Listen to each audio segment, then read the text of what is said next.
Yung ginagawa ko pong para sa pamimigay ng free rides at libreng pagkain, ginagawa ko pa lang yung pag tuwing birthday ko, birthday ng family ko, at 3 years ko na po siyang ginagawa. Nung nag-viral po yung post ng pasahero ko, hindi ko po inaasahan yun. Kaya sobrang thankful po ako sa ginawa niya sa akin. Nakaka-overwhelm po kasi first time po nangyari sa akin na ganun po sa 3 years po nang ginagawa na pamimigay at saka free rides. Ako si Errol Jamberano, pakinggan ang aking kwento dito sa Kwentong Kabarangay.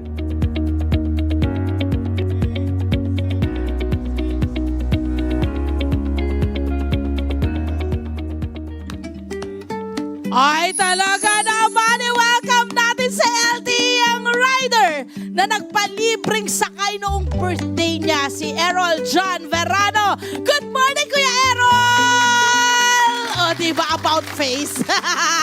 Kumusta ang umaga, Kuya Errol? Okay naman. Galing kayong saan na lugar papunta rito sa Net25? Bikutan po. Ay, layo pala! Anong oras kayo nagising? 4 po. Sanay ka naman gumising ng Sanay maaga. Anong oras po ba yung labas po ninyo pag kayo ay nag-motorcycle taxi rider? 4:30 a.m. hanggang 5 a.m. So anong usually 4:30 a.m.? Yes po. Pati yung misis mo na si Ana, ganun din. Ganun din. Ganun din.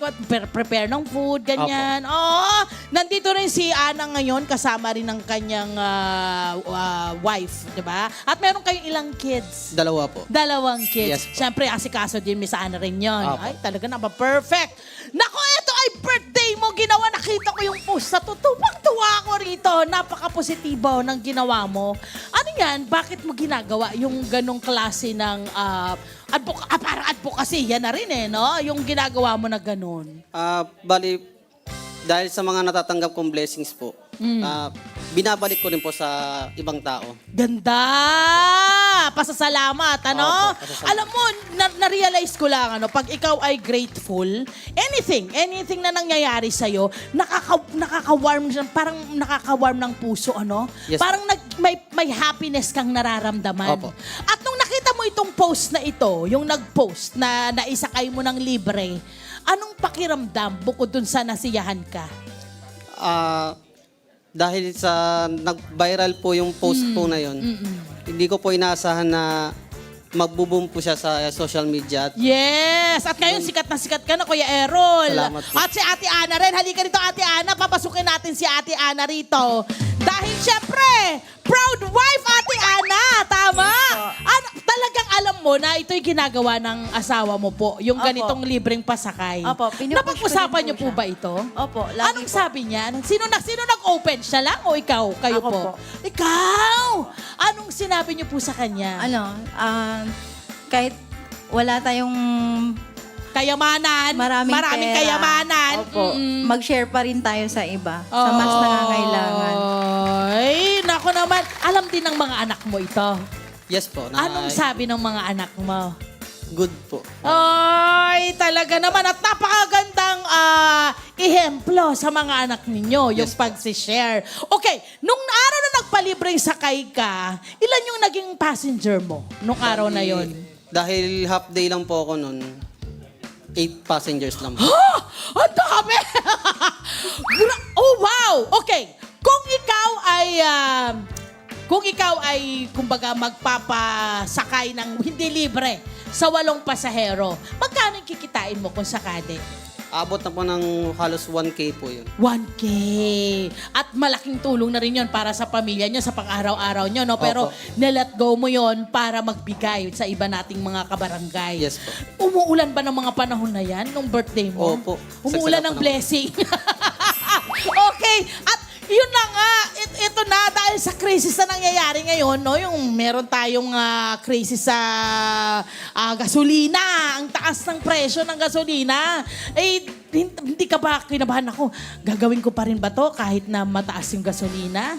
Hindi naman po ako nagdalawang isip kasi matagal ko na po plano talaga po. Okay. Saan nanggagaling, Miss Ana, yung ganyang klase ng attitude po? Na parang, kahit na wala tayong maraming pera, tumulong pa rin tayo? Anong pinanggagalingan? Siguro po sa estado din ng buhay. Oh, ninyo, kumbaga. Tapos yung nakikita din po sa sa paligid. Kumbaga nakaka-relate kayo sa nangyayari ngayon. Opo. Yung konting maitulong man lang ninyo, makagaan sa ating mga kabarangay. Opo. Ayun! Eto, hindi lang pala libreng sakay, pati libreng pamerienda. Yes po. Ano yun? Sino naghanda nun? Ikaw, Ana? Opo. Anong pamerienda yan? Spaghetti po, tsaka Shanghai. Oh, very birthday. Very birthday. So lahat ng mga naisakay nyo, nakalibre o ilan ba yung prepare ni Ate Ana? Lahat po nakalibre po. Tapos mga nadadaan ng pumabati sa akin, binibigyan ko rin po. Oy! Eto na nga, hindi lang sa birthday niya, pati sa birthday ng buong pamilya mo, ginagawa mo ito. Yes po. So, apat na palibre ka sa isang taon, o tama ba? Bali 5 po kasi yung papa ko po. Ayun pati papa mo! Ang galing! Anong mga buwan yan nang maabangan? Anong mga buwan? Ito pong darating pong September. Meron? Meron po. Nako! Ang saya naman umaiyak! Gusto ko lang ng spaghetti. Siyempre, di ba? Napakahusay, di ba? At ano yung parang gusto mong imensahe sa mga kabarangay natin? Lalo ngayon, na meron tayong crisis, may mga binabaha, may mga nalalandslide. Ano yung iyong parang maibibigay na payo sa kanila? Ang payo ko lang po sa kanila na lahat po ng sobra ay masama. Kaya dapat magbigay sa kapwa. Totoo! At dahil din dito raw sa ginagawa mo, meron ka rin na buong grupo ng rider? Meron po. Anong grupo yan? Grupo po namin na tumutulong po sa mga kapwa rider na nasisiraan at saka tumutulong din po sa mga street children. Paano meron kayong buwan-buwan, every year? Anong ginagawa niyo? Kada taon po, mayroon kaming Get parang together? Get together po Okay, para... tapos namimili kayo ng Yes lugar? Nitong taon, kailan nyo ginawa yung inyong get together na pagtulong? Bali, itong taon, nag-set up pa lang po kami kung ano. Magsiset up pa lang Opo. kayo. Okay. Tapos, wala pa kayong lugar. Wala pa po. Last year, saang lugar kayo nagtungo? Diyan sa inyong Sa may pagtulong. Taytay po. Nakailan na kayong mga tinulungang mga lugar? Pangalawa pa lang itong... Pangalawa kasi pala. Kasi bago pa lang ang grupo ninyo. Pero lahat, di ba? Kung uumpisahan nyo, may magandang resultang maidudulot. Tama po. Aba, eto. Ang lahat ng pagtulong at pagbabahagi ng kasiyahang ito ay hindi mo raw ina-upload online. Pero isa kang naging pasahero na nag-share ng kwento mo online. At ngayon, may message sa'yo yung nag-upload na nabigyan ng spaghetti. Tsaka libreng sakay. Ha? Eto siya, panoorin mo. Arnie Joshua Alfonso. Arnie! Ikaw na. Hi ka Errol! Kamusta? And belated happy birthday ulit. Ayun, congratulations kasi nandyan ka ngayon and natutuwa ako para sa'yo kasi alam ko na makikita ng mas maraming tao kung gaano kakabuting tao at gaano kakabuting nilalang. Nakakatuwa na hindi ko inaasahan na magbo-blow or magte-trending yung naging post ko sa isang social media site. Kaya nakakatuwa kasi hindi na lang ako at yung mga nakakita ng post na yun yung makakakita kung gaano kakabuting tao. Maraming salamat sa kabutihan mo kahit na noong mga nakaraang araw walang patid ang pag-ulan, hindi maganda ang panahon. Sa iyong special na araw, pinili mo pa rin na makapagpasaya ng iba. Alam ko, hindi lang ako yung thankful at grateful sa'yo nung araw na yun kasi marami kang pasahero, nakita ko yung dedikasyon mo nung araw na yun. Kaya sabi ko, ayokong ikip lang sa sarili ko kahit na hindi ako nakapagpaalam sa'yo. Ayun, pinost ko sa isang social media site yung ating naging encounter kasi gusto kong makita ng mas maraming tao kung gaano kakabuting tao, kung gaano kakabuting rider. Maraming salamat Kuya Errol and happy birthday ulit. I wish you well. Palagi kang mag-ingat and more blessing. I know na mangyayari yun sa'yo. Maraming salamat. Happy birthday ulit. Oh, naiiyak si Kuya Aaron.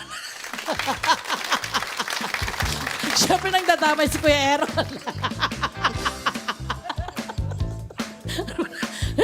Damay tayo rito, maganito. Huwag ka na magkikere. Ha?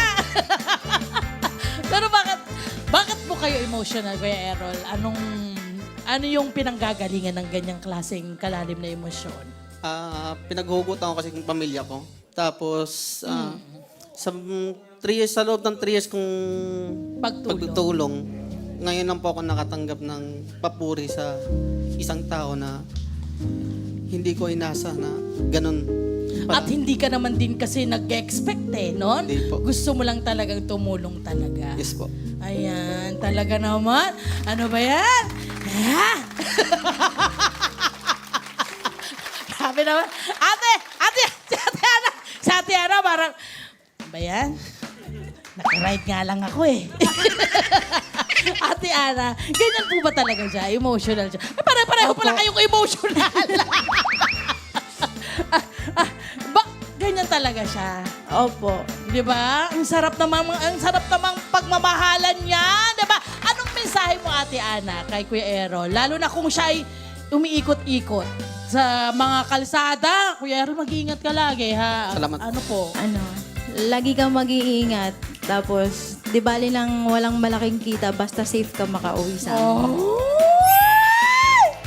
Guwapo mo! Ate Ana, wala pa pa I love you dyan, Ate Ana? I love you, dear. Kuya Errol, wala pong pakis dyan! Kuya Errol! Kuya Errol naman,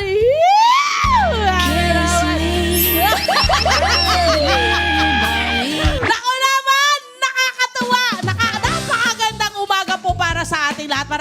Again, Kuya Errol, maraming salamat sa napakabuti mong puso. Sana marami pa ang maging katulad mo, no? Sa ating mga kabarangay. At syempre, Ate Ana, maraming salamat sa suporta sa iyong asawa. Syempre, hindi naman din magiging successful si Kuya Errol kung wala ka rin naman dyan para sa iyong mga anak at para sa buong pamilya. Mabuhay ka rin. Nasa pagtutulong Salamat. yan. Thank At you po. mula sa LTE, gusto ka namin batiin ang belated happy birthday! Come on! Let's go! Hey! Oh, sabatay! Sabatay!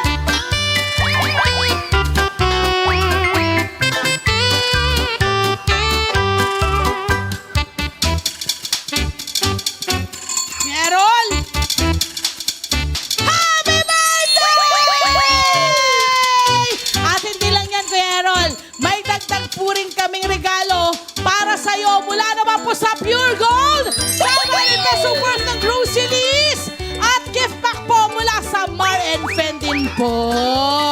Ayan, mabuhay ka, Kuya Errol, at mag-iingat ka, Kuya Errol. Yung mga malalaking sasakyan, layuan mo, ha? Huwag kang tikit down. Hindi kanya to. Kanya to. Ibibigyan natin kay Ate Ana yan. Kanya. Hi! Sumama mga dyan na profile, mga Kanet 25. This is Love and New Verbo. For more love, Tunipet, and Arafang updates, just click the subscribe button and follow us on our Net25 social media pages at Net25 TV and Net25 Entertainment Facebook. See ya. I love ya.